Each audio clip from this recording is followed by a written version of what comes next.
Culture ain't church. It's, let me say, first of all, your culture is his. That's right. Let's get that all the way straight. Let's get that all the way straight.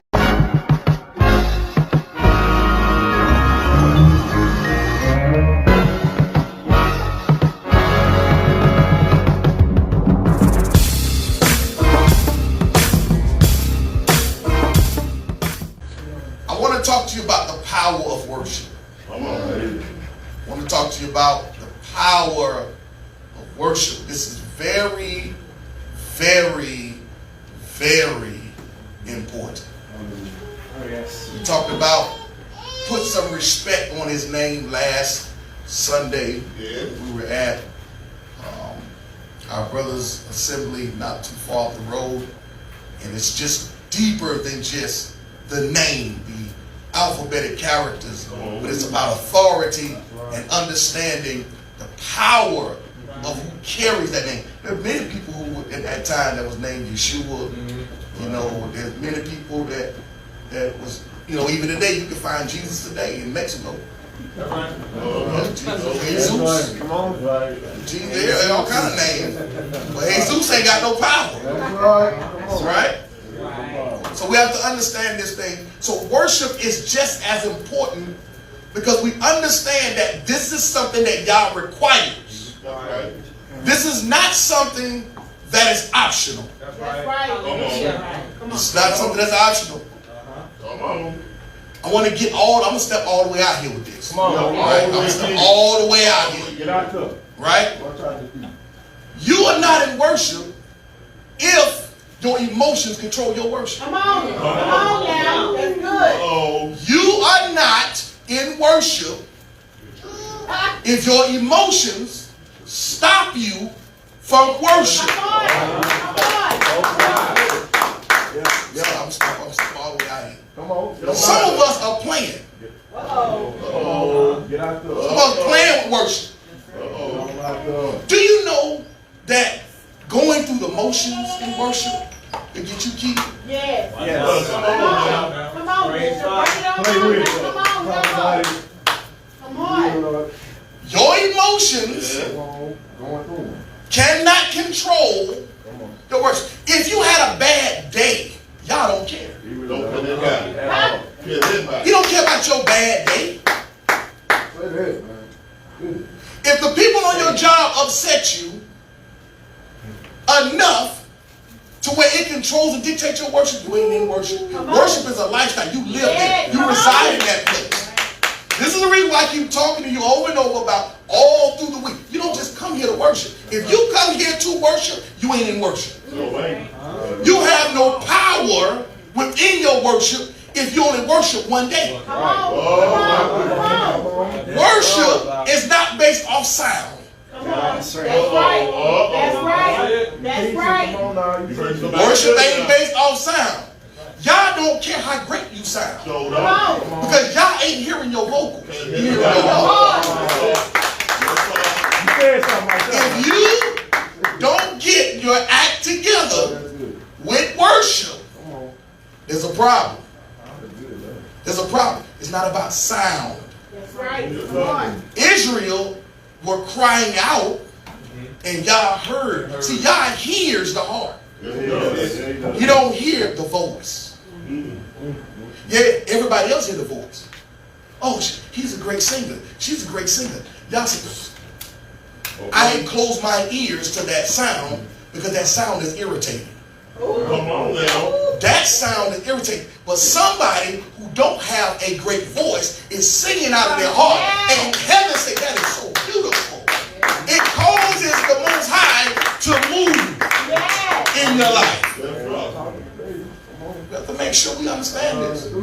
Because even in worship, deliverance comes. That's right. Some people ain't delivered because they ain't in worship.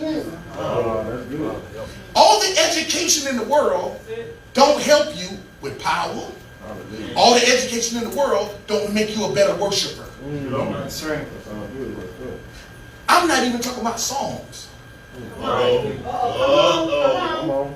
I'm not even talking about songs. See, we're getting caught up in thinking, and I'm not talking about us here, I'm saying Israel as a whole.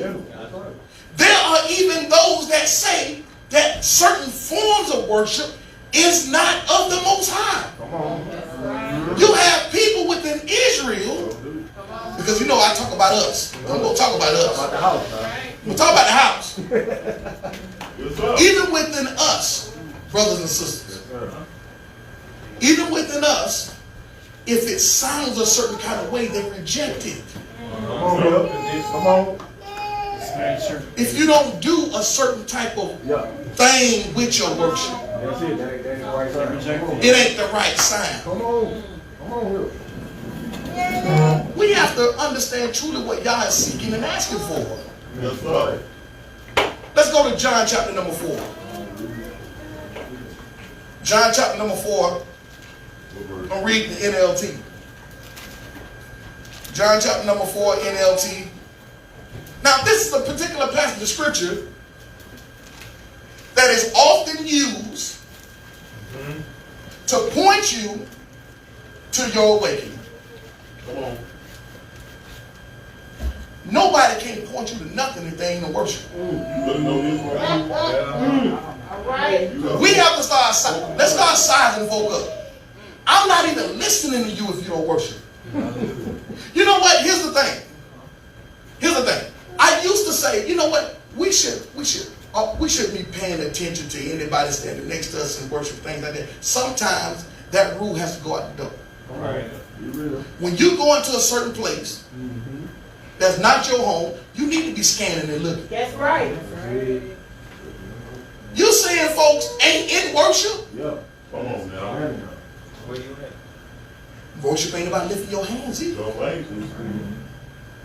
Your focus should be on the Most High. That's right. That's right. You're so correct. I don't have to hear your voice to know you in worship either. Come on. Talk about it. Come on. New Living Translation, John chapter number 4, verse number 23 through 24. Read, sir. Verse 23.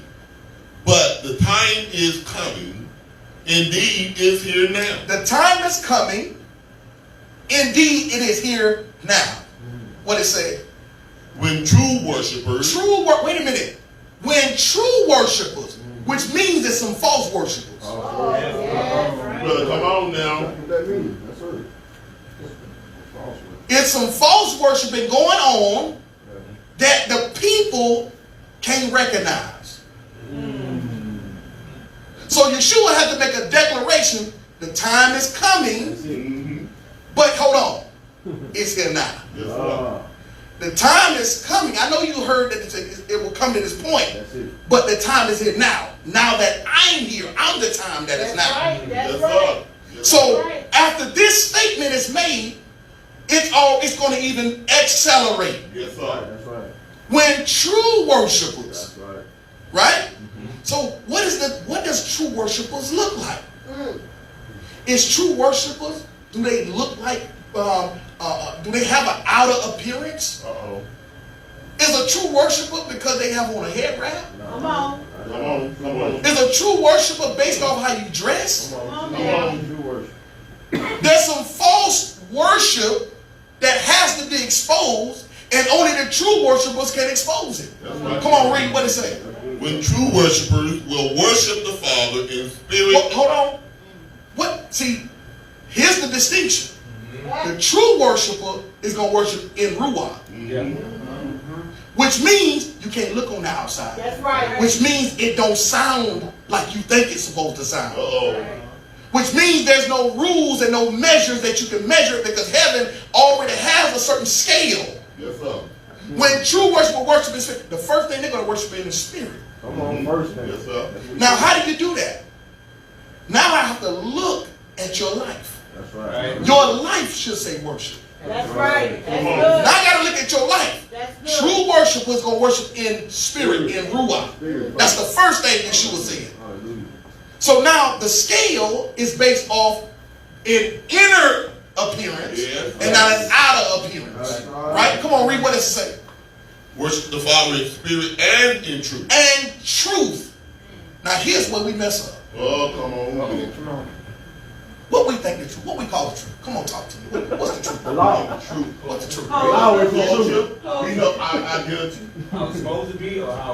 No. What we say the truth is? What we say the truth is in Israel. The law is the truth, man. The law is the truth. Knowing you, the people of the book, is the truth, right? The holy days is the truth. Right, that's right. The feast days, keeping the feast day the truth. That's all what we say.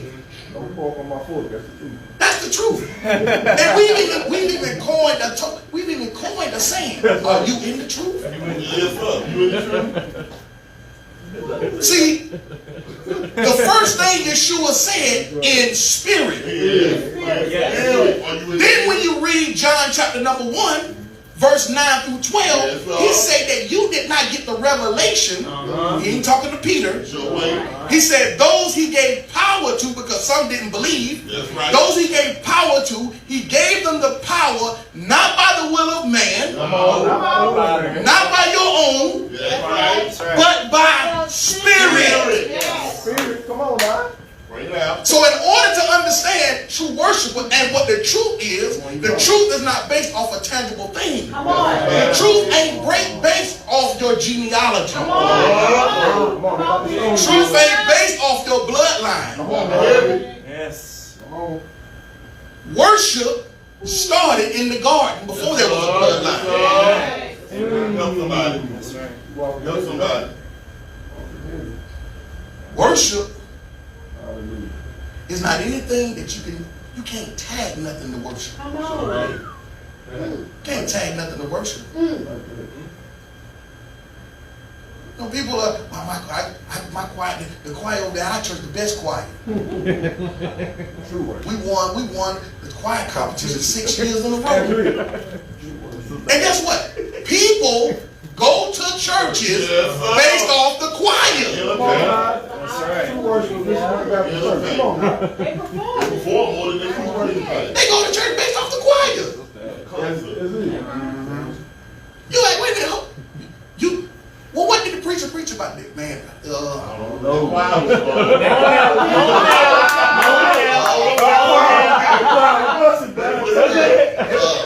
That's the one. I was caught up in the spirit. I was caught up in the spirit. I was slayed in the spirit. I was caught up in the spirit. You were caught in the spirit from the quiet time to the pastor preaching his closing message. I was caught up. Shua said, true worship is in the spirit, and you can only have true worship if you in the truth. Now, who's the truth? Yeshua is the truth. If you ain't in Christ, you ain't a worshiper. If you ain't in Christ, you ain't in the truth. Your coach ain't no truth. Let's say that again. Culture ain't there. Let me say, first of all, your culture is his. That's right. Let's get that all the way straight. Let's get that all the way straight. The culture that you keep, the feast days, the law and all that other stuff, the commandments, the Shabbat, that ain't yours. See, as soon as we realize that ain't ours, because he said he called us. We weren't thinking about him. It said he set us apart. He cleaned us up with our dirty self. When we were the smallest of all the nations, he cleaned us up. He separated us. He gave us the Torah. He told Moses, tell Israel to do this. Israel ain't have nothing to come up with. The only thing that Israel loved to do is do what they learned in Egypt. As soon as they got out of Egypt, they started worshiping other idols. See, there's a false worship too. See, some of us worship in the feast days. See, we got a false worship. We got a false worship. Some of us worship the Shabbat. See, that's why you love to always talk about how you keep it in Shabbat. If you keep it, then keep it. Some of y'all worshiping being Israel. Oh my goodness. Some of y'all worshiping being Israel. That's why you talk about it so much. See, when you true Israel, you resolve. You ain't got to talk about it. Just like a true prophet. You're a true prophet. You ain't got got to tell nobody you're a prophet. Come on. If you're a teacher, you ain't got to tell nobody you're a teacher.